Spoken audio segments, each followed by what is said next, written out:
किसी ने बहुत ही कमाल की बात कही है कि तरक्की इतनी करो कि आपको हराने के लिए कोशिश नहीं बल्कि साजिशें करनी पड़े। और एक बार धीरू भाई अंबानी जी के साथ भी ऐसा ही हुआ था, जब मनु मानिक ने धीरू भाई और उनकी कंपनी रिलायंस इंडस्ट्री को बर्बाद करने के लिए बहुत बड़ी साजिश की थी। और देखिए, इसमें कोई नई बात नहीं है। जब भी कोई मिडिल क्लास फैमिली के बच्चा बहुत तरक्की करने लगता है तो जो लोग पहले से टॉप पर होते हैं वे उन्हें दबाने की कोशिश करते ही है। और धीरू भाई भी बहुत ही गरीब परिवार से निकले थे, लेकिन इसके बावजूद भी उन्होंने बहुत बड़ी कामयाबी हासिल की थी।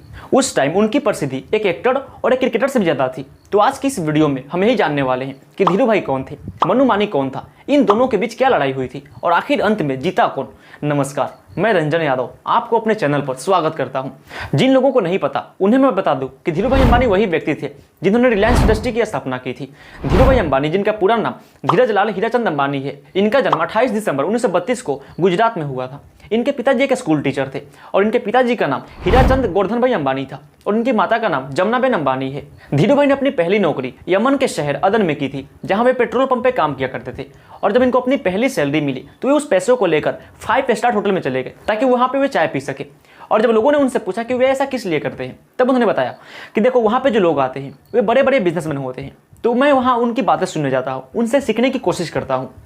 धीरू भाई अंबानी हमेशा से एक बिजनेसमैन ही बनना चाहते थे और इसलिए 1958 में वे यमन से भारत वापस आ गए और अपने कजन चंपाकल दमानी के साथ मिलकर रिलायंस कमर्शियल कॉर्पोरेशन की शुरुआत की, जहां पे वो पॉलिएस्टर को इंपोर्ट और मसालों को एक्सपोर्ट किया करते थे। और इसी कंपनी को आज हम रिलायंस इंडस्ट्री के नाम से जानते हैं। धीरू भाई ने अपने बिजनेस की शुरुआत एक किराए के मकान से किया था, जिसमें एक टेबल, एक टेलीफोन और मात्र 3 कुर्सियां ही थी। लेकिन अपनी मेहनत और लगन के दम पे उन्होंने बड़े बड़े बिजनेसमैन को भी पीछे छोड़ दिया था। धीरू भाई अंबानी, जो कि एक साधारण परिवार से निकले थे, लेकिन इसके बावजूद भी साल 2002 में जब दुनिया के सबसे अमीर लोगों की लिस्ट निकाली गई तो उसमें धीरू भाई अंबानी का नाम 138वें नंबर पे था। और इनके बेटे मुकेश अंबानी अभी इंडिया के सबसे अमीर इंसान है। उस टाइम लोग धीरू भाई को stock market and business world का किंग मानते थे। अब हम इस वीडियो के दूसरे कैरेक्टर के बारे में बात कर लेते हैं, जिनका नाम है मनु मानिक।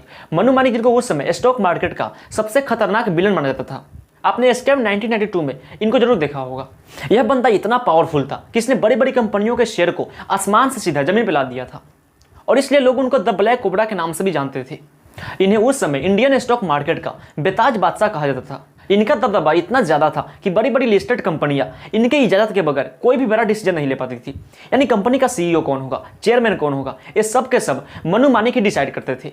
और यदि कोई कंपनी इनके खिलाफ जाने की कोशिश करती तो वे उस कंपनी के शेयर को इतना गिरा देते थे कि वो कंपनी बर्बाद ही हो जाती थी। और यही कारण था कि उस समय बड़े बड़े बिजनेसमैन इनके नाम से भी डरते थे। उस समय किसी भी कंपनी पर अगर मनु मानिक की नजर पड़ जाती तो वे उस कंपनी के शेयर को नीचे गिरा देते थे और इसलिए बड़े बड़े लोग इनके खिलाफ जाने से भी डरते थे। मनु मानिक की टीम में उस समय राकेश झुनझुनवाला और राधा किशन दमानी जैसे लोग भी काम करते थे। अब हम थोड़ा बुल और बियर कार्टेल को समझ लेते हैं। देखिए, स्टॉक मार्केट में 2 टाइप के ऑपरेटर होते हैं, जिसमें से पहला होता है बुल, यानी ऐसे लोग जो किसी कंपनी के शेयर बढ़ने पर पैसे कमाते हैं, उन्हें बुल कहते हैं। बुल एक शेयर को तब खरीदते हैं जब उसकी प्राइस बहुत ही कम होती है और उन्हें तब सेल करते हैं जब उसका प्राइस बहुत ही हाई होता है। यानी बुल पैसा तभी कमा सकता है जब कंपनी ग्रो करती है।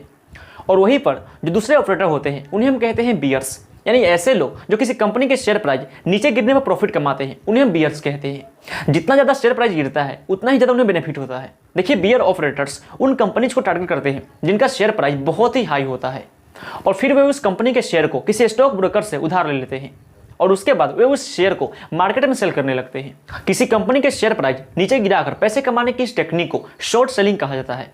और जब मार्केट में बहुत सारे बियर्स मिलकर किसी कंपनी के शेयर पर अटैक करते हैं तो उन्हें बियर कार्टेल कहते हैं। और इसी बियर कार्टेल के लीडर थे मनु मानिक। और इसी टेक्निक का यूज करके मनु मानिक ने 100 से भी ज्यादा कंपनियों को बर्बाद किया था। उनके इसी पावर की वजह से बड़ी बड़ी कंपनी उनसे डरती थी। मनु मानिक ने शॉर्ट सेलिंग करके इतना ज्यादा पैसा कमा लिया था कि वे दूसरे इन्वेस्टर्स को भी पैसे उधार पर देने लगे थे। और इसलिए मनु मानिक को यह बात मालूम रहता था कि कौन सा इन्वेस्टर किस स्टॉक में पैसे लगाने वाला है। स्टॉक मार्केट में मनु मानिक का दबदबा तब तक बना रहा जब तक कि हर्षद मेहता ने मार्केट में एंट्री नहीं किया, क्योंकि जैसे ही हर्षद मेहता ने मार्केट में एंट्री किया तो वे उस कंपनी के शेयर को बहुत ही हाई बढ़ाने लगे। चूंकि मनु मानिक किसी भी कंपनी की शॉर्ट सेलिंग करके पैसे कमाता था, लेकिन जब हर्षद मेहता ने कंपनी के शेयर को बहुत बढ़ाने लगा तो इससे मनु मानिक को नुकसान ही होता था। जब मनु मानिक और धीरू भाई अंबानी आपस में टकराए तो इस लड़ाई ने बहुत ही भयंकर रूप ले लिया, क्योंकि ये दोनों ही उस टाइम के बहुत ही पावरफुल व्यक्ति थे। दरअसल मनु मानिक ने देखा कि ये कंपनी बहुत ही तेजी से ग्रो कर रही है और वह कंपनी थी रिलायंस इंडस्ट्री और उनके फाउंडर धीरू भाई अंबानी उस समय काफ़ी ज़्यादा पॉपुलर थे। उनके सामने चाहे कितनी भी बड़ी समस्या क्यों ना आ जाए, वे हर समस्या को सॉल्व करके आगे बढ़ना जानते थे। तो इस बार मनु मानिक और उनकी पूरी टीम ने धीरू भाई अंबानी को बर्बाद करना चाहा। इसलिए मनु मानिक ने तुरंत ही रिलायंस के शेयर की शॉर्ट सेलिंग करना शुरू कर दिया। इसका नतीजा यह हुआ कि कंपनी के अच्छा परफॉर्म करने के बावजूद भी रिलायंस की शेयर लगातार गिरने लगी। लेकिन मनु मानिक शायद ये भूल गए थे कि इस बार उनका जिस व्यक्ति से पाला पड़ा है वे खुद अपने फील्ड के बाप है, और धीरू भाई अंबानी को हराना इतना भी आसान नहीं था। वे मनु मानिक जैसे लोगों से निपटना बहुत ही अच्छी तरह से जानते थे। और जब धीरू भाई अंबानी को यह पता चला कि मनु मानिक उनकी कंपनी की शॉर्ट सेलिंग कर रहा है, तो उन्होंने अपनी ओर से एक टीम को तैयार कर दिया और उनसे बोला कि वे जितना ज्यादा हो सके रिलायंस के शेयर को खरीदना शुरू कर दे। इधर मनु मानिक रिलायंस के शेयर की शॉर्ट सेलिंग कर रहा था और उधर धीरू भाई अंबानी की टीम रिलायंस के शेयर को लगातार खरीद रहे थे। इसका नतीजा यह हुआ कि मनु मानिक के शॉर्ट सेलिंग करने के बावजूद भी रिलायंस के शेयर की कीमत लगातार बढ़ने लगी। धीरे धीरे मनु मानिक के सारे शेयर को धीरू भाई की टीम ने खरीद लिया और अब सिचुएशन ऐसी बन गई थी कि मनु मानिक के सारे शेयर खत्म हो चुके थे और रिलायंस के सारे शेयर की कीमत काफी ज्यादा बढ़ चुकी थी। ऐसा होने पर मनु मानिक बुरी तरह से फंस गया और धीरू भाई अंबानी ने मनु मानिक को उनके ही गेम में मात दे दी और वे स्टॉक मार्केट के रियल किंग बन गए। इसके बाद कभी भी मनु मानिक ने धीरू भाई से पंगा नहीं लिया। इस वीडियो को देखने के लिए आपका बहुत बहुत धन्यवाद। मैं ईश्वर से प्रार्थना करता हूँ कि आप और आपका पूरा परिवार हमेशा खुश रहे।